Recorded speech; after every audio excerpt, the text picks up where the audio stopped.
Hello friends, എല്ലാവർക്കും winners അക്കാദമിയുടെ പുതിയൊരു വീഡിയോയിലേക്ക് സ്വാഗതം. അപ്പോൾ കഴിഞ്ഞ ക്ലാസ്സിൽ നമ്മൾ ചർച്ച ചെയ്തത് കാൾ മാർക്സ് അതുപോലെ തന്നെ അദ്ദേഹത്തിൻ്റെ ഭൗതികവാദത്തെ പറ്റിയാണ്. അപ്പോൾ ഇന്ന് നമ്മൾ ചർച്ച ചെയ്യുന്നത് ടോയിൻബിയെ പറ്റിയാണ്. അതായത് നാഗരികതയുടെ പഠനം. അദ്ദേഹം നാഗരികതകളെ കുറിച്ചാണ് പ്രധാനമായും ഫോക്കസ് ചെയ്തത്. അപ്പോൾ അതിനെ പറ്റിയാണ് നമ്മൾ ചർച്ച ചെയ്യുന്നത്.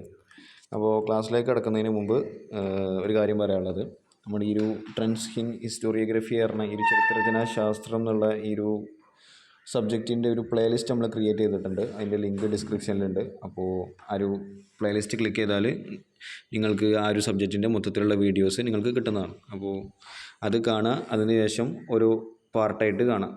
അപ്പോൾ നമുക്ക് ക്ലാസ്സിലേക്ക് കിടക്കാം. വളരെ ചെറിയൊരു ടോപ്പിക്കാണ്. അപ്പോൾ ഈ ഒരു ടോയിൻബിയെ പറ്റി പറയുകയാണെങ്കിൽ അദ്ദേഹം ഒരു ഇംഗ്ലീഷ് ചരിത്രകാരനാണ്. അദ്ദേഹത്തിൻ്റെ ഫുൾ നെയിം എന്ന് പറയുന്നത് അർണോൾഡ് ടോയിൻബി എന്നുള്ളതാണ്. അലക്സാണ്ടർ അർണോൾഡ് എന്നൊക്കെ കേട്ടിട്ടില്ലേ, ലിവർപൂളിൻ്റെ കളിക്കാരൻ. അതേമാതിരി അർണോൾഡ് ടോയിൻബി എന്നുള്ളതാണ് അദ്ദേഹത്തിൻ്റെ ഫുൾ നെയിം. പിന്നെ അദ്ദേഹം പല ഗ്രന്ഥങ്ങളും രചിച്ചിട്ടുണ്ടെങ്കിലും അദ്ദേഹത്തിൻ്റെ ഒരു മാസ്റ്റർ പീസ് ഐറ്റം അല്ലെങ്കിൽ ഒരു മികച്ച കൃതി എന്ന് പറയുന്നത് സ്റ്റഡി ഓഫ് ഹിസ്റ്ററി എന്നുള്ള ഗ്രന്ഥമാണ്. ഇതൊരു 12 വാള്യങ്ങളായിട്ടാണ് പബ്ലിഷ് ചെയ്തിട്ടുള്ളത്. അപ്പോൾ അദ്ദേഹത്തിൻ്റെ മാസ്റ്റർ പീസ് ഐറ്റം എന്ന് പറയുന്നത് സ്റ്റഡി ഓഫ് ഹിസ്റ്ററി എന്നുള്ളതാണ്. പിന്നെ പറയുന്നത് എന്താ വെച്ചാൽ അദ്ദേഹം ഒരു പ്രധാനമായും ഫോക്കസ് ചെയ്ത വിഷയം ഈ ഒരു നാഗരികതകളെ കുറിച്ചാണ്. അതായത് ഓരോ നാഗരികതകളെ കുറിച്ചും അദ്ദേഹം പഠിച്ചു എന്നുള്ളതാണ്. ഒരു 6000 വർഷങ്ങൾ എടുക്കുകയാണെങ്കിൽ ഒരു 6000 വർഷത്തിൻ്റെ ഇടയിലുണ്ടായ ഓരോ നാഗരികതകളും അതിൻ്റെ ഉയർച്ചകൾ, താഴ്ചകൾ, അതിൻ്റെ പുരോഗതി, അധോഗതി, ഈ കാര്യങ്ങളെക്കുറിച്ചൊക്കെ മൊത്തമായിട്ട് പഠിച്ചൊരു ചരിത്രകാരനാണ് ആര്, ഈ ഒരു അർണോൾഡ് ടോയിൻബി എന്ന് പറഞ്ഞ ആൾ. ഏകദേശം ഒരു 21 നാഗരികതകളോളം അദ്ദേഹം എന്തായിട്ടുണ്ട്, പഠിച്ചിട്ടുണ്ട്.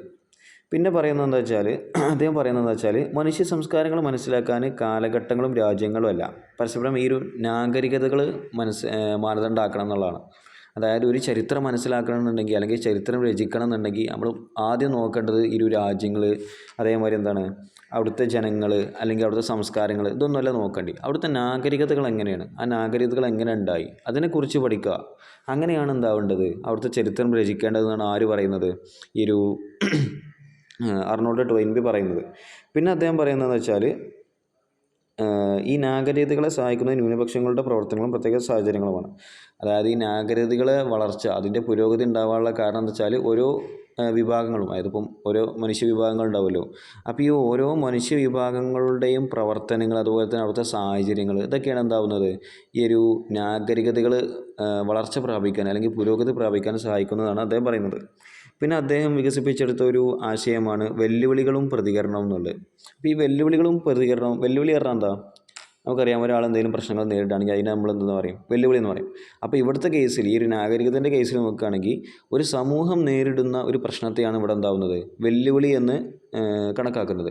അതുപോലെ തന്നെ പ്രതികരണം എന്ന് പറഞ്ഞാൽ ആ ഒരു വെല്ലുവിളിയെ മറികടക്കാൻ നമ്മൾ ഉണ്ടാക്കുന്ന ഓരോ പരിഹാരങ്ങൾ, അതിനാണ് നമ്മൾ എന്തെന്ന് പറയുന്നത് പ്രതികരണം എന്ന് പറയുന്നത്. അപ്പോൾ വെല്ലുവിളി, പ്രതികരണം, ഇതെന്താണെന്ന് മനസ്സിലായിട്ടുണ്ടാവുമെന്ന് വിശ്വസിക്കുന്നു. പിന്നെ ഈ ഒരു വെല്ലുവിളി ഉണ്ടായി പക്ഷേ പ്രതികരണം ഉണ്ടായില്ല. അപ്പോൾ സ്വാഭാവികമായിട്ടും എന്തുണ്ടാവും, ഒരു നാഗരികതൻ്റെ വിഷയത്തിൽ ഒരു വെല്ലുവിളി ഉണ്ടായി, അതിന് പ്രതികരണം ഉണ്ടായില്ലെങ്കിൽ ആ നാഗരികത ഇല്ലാതാവും. അതായത് ഒരു പ്രശ്നം ഉണ്ടായാൽ അതിന് പരിഹാരം കണ്ടില്ലെങ്കിൽ എന്താവും, ആ പ്രശ്നം വലുതാവും, അങ്ങനെ അവിടെ ഒരു നാശനഷ്ടങ്ങൾ ഉണ്ടാവും എന്നുള്ളതാണ്. ഇപ്പോൾ ഉദാഹരണത്തിന് അമേരിക്ക ഇറാനെ ആക്രമിച്ചു, പക്ഷേ ഇറാൻ തിരിച്ചടിച്ചില്ലാണ്ടെങ്കിൽ എന്തുണ്ടാവും, ഇറാൻ എന്നൊരു അടിമയായി അല്ലെങ്കിൽ അവിടെ ഇങ്ങനെ അവരൊരു ചെറിയ രാജ്യമായി അങ്ങനെ ഇല്ലാതായാണ് പോവുക ചെയ്യുക. പക്ഷേ അവരെന്തായി, തിരിച്ചടിച്ചു. അപ്പോൾ ഇത്തരത്തിൽ ഒരു നാഗരികതയുടെ വളർച്ചയ്ക്ക് എന്താവണം, വെല്ലുവിളി ഉണ്ടായാൽ സ്വാഭാവികമായിട്ടും എന്താവണം, അതിൻ്റെ പ്രതികരണം ഉണ്ടാവണം എന്നുള്ളതാണ്. പിന്നെ അദ്ദേഹം, നമ്മൾ നേരത്തെ ഒരു മിഡീവൽ ഹിസ്റ്ററി, അതായത് മധ്യകാല ചരിത്രം പഠിച്ചപ്പോൾ നമ്മൾ പറഞ്ഞിരുന്നത് അവരൊക്കെ ഈ ഒരു ക്രിസ്ത്യൻ ഹിസ്റ്റോറിയോഗ്രഫിത്തെ ആൾക്കാരൊക്കെ ഒരു ദിവ്യശക്തിയുടെ സ്വാധീനം ചരിത്രത്തിലുണ്ട് എന്ന് പറഞ്ഞ ആൾക്കാരാണ്. അപ്പോൾ ഇതേ ആശയക്കാരനായിരുന്നു ആര്, നമ്മുടെ ഈ ഒരു അർണോൾഡ് ടോയിൻബി എന്ന് പറയുന്നത്. ഈ ഒരു ദൈവശക്തിയുടെ സ്വാധീനത്തെ അദ്ദേഹം എന്താവുന്നില്ല, ചരിത്രത്തിൽ നിന്ന് ഒരിക്കലും തള്ളിക്കളയുന്നില്ല. അതുകൊണ്ട് തന്നെ ആൾക്കാരൊക്കെ അദ്ദേഹത്തെ വിളിച്ചത് ക്രിസ്ത്യൻ ധാർമ്മികവാദി എന്നുള്ളതാണ്. അപ്പോൾ അദ്ദേഹം ഒരു ക്രിസ്ത്യൻ ധാർമ്മികവാദി എന്നുള്ളതാണ്. പിന്നെ അദ്ദേഹം ഇംഗ്ലീഷുകാരനാണ്. അദ്ദേഹത്തിൻ്റെ ഫുൾ നെയിം അർണോൾഡ് ടോയിൻബി എന്നുള്ളതാണ്. അപ്പോൾ ഈ കാര്യങ്ങളൊക്കെ ഓർത്ത് വെക്കുക. അപ്പോൾ വളരെ ചെറിയൊരു ടോപ്പിക്കാണ്. അപ്പോൾ എന്തെങ്കിലും സംശയങ്ങൾ ഉണ്ടെന്നുണ്ടെങ്കിൽ നിങ്ങൾ എന്താക്കുക, കമൻറ്റിലൂടെ അറിയിക്കുക. അതുപോലെ തന്നെ ഈ ഒരു ക്ലാസ്സിൻ്റെ ശൈലിയിൽ എന്തെങ്കിലും മാറ്റം വരുത്തണമെന്നുണ്ടെങ്കിൽ അത് നിങ്ങൾ കമൻറ്റിലൂടെ അറിയിക്കുക. പിന്നെ നമ്മുടെ ഈ ഒരു ചാനൽ ആരെങ്കിലും സബ്സ്ക്രൈബ് ചെയ്യാതെയാണ് കാണുന്നുണ്ടെങ്കിൽ ഒന്ന് സബ്സ്ക്രൈബ് കൂടി ചെയ്യുക. So thank you.